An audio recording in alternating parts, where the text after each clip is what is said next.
Hi there, my name's Stuart. I'm Dean's other dad, and I'm going to answer a couple of your questions, or at least attempt to answer some of your questions that you have prepared for me.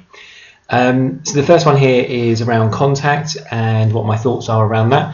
Initially, it was really difficult for me to comprehend the need for contact, especially with Dean's birth mum. That being said, actually, over time, I've kind of learned to appreciate the benefit of it, in terms of sometimes Dean's got questions that he wants answered. Sometimes it's just nice for Dean to know that she is still out there, and if in the future he wanted to meet with her, he can do that.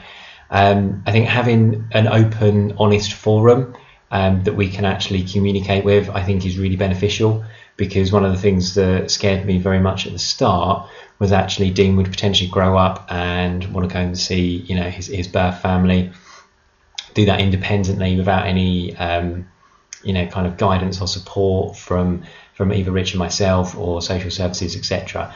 So what we've actually been able to do is build a relationship with Dean's birth mum and actually make sure that she knows what the rules are, she plays fairly, and she doesn't want to muck that up. And also Dean has got an outlet as well that he can kind of get information in a safe and controlled way. So from my point of view, started off very difficult to understand and comprehend, but then actually over time realised the importance and value of it. So yeah, that's on contact.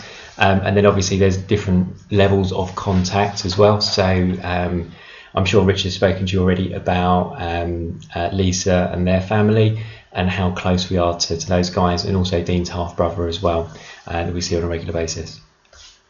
Okay, so I'm now going to start reading some handwriting here that I think is going to be challenging. So is Richard actually as cute a dad as he makes out? No, he's terrible. Basically, he does nothing around the house, and he sits on his lazy backside all day. He doesn't do any cooking, cleaning, or anything else like that. It's really Dean and I fending for ourselves. No, I'm just kidding.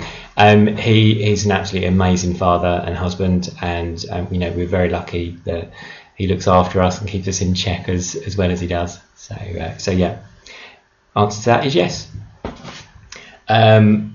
Okay, are there any resources you recommend as gay parents that help with explaining to your child and other stuff that you are a normal family, and how to handle difficult and silly questions?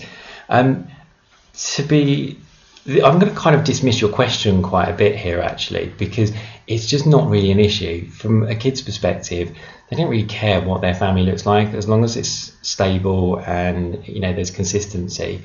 Kids don't care.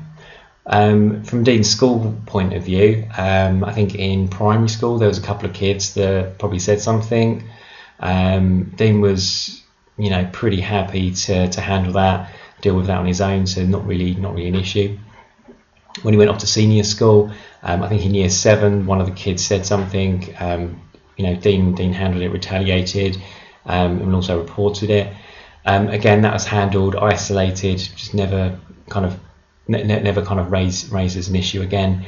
I think as well it's a very different generation, so young people today are very kind of liberal with their kind of thought process around sexuality, gender, race, everything. So I think actually you kind of need to give people more credit of actually how far they've evolved and adapted.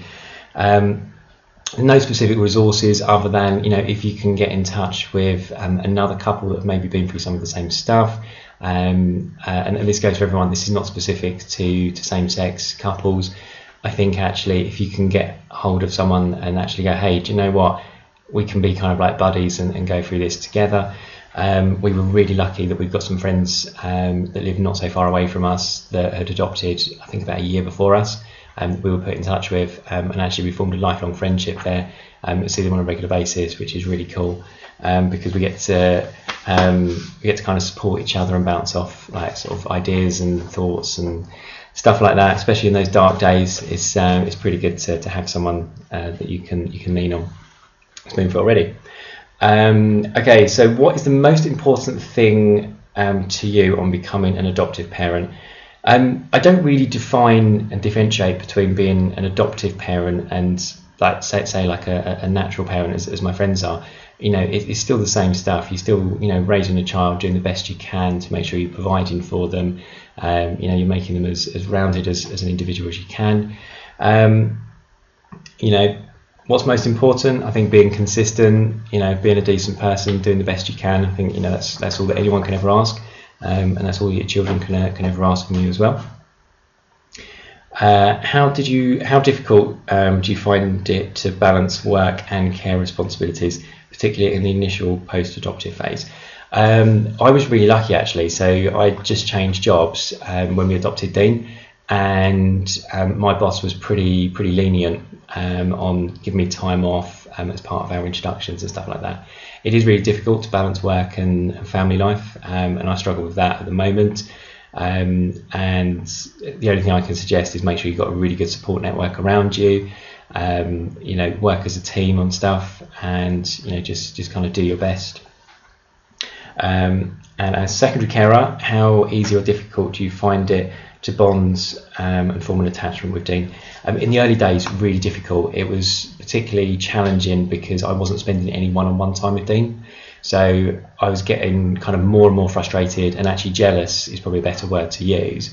And until I started actually spending time just Dean and I wasn't able to really kind of form and bond my own relationship with him. Up until that point, it was always me, Rich, and Dean. So it was difficult for me to actually kind of formulate that relationship. But it is a time spent thing.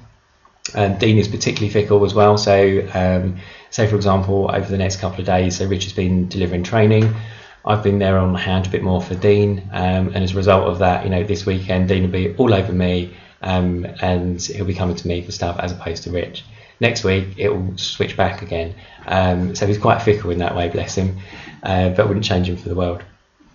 Okay, I understand that at first you struggled with contact, and what changed your mind. Okay, so I'm not going to read that one. I'm not going to answer that because I feel like I covered that in the first response I've done. And I think that's it, actually. So I've got no other questions. Look, thank you very much for those.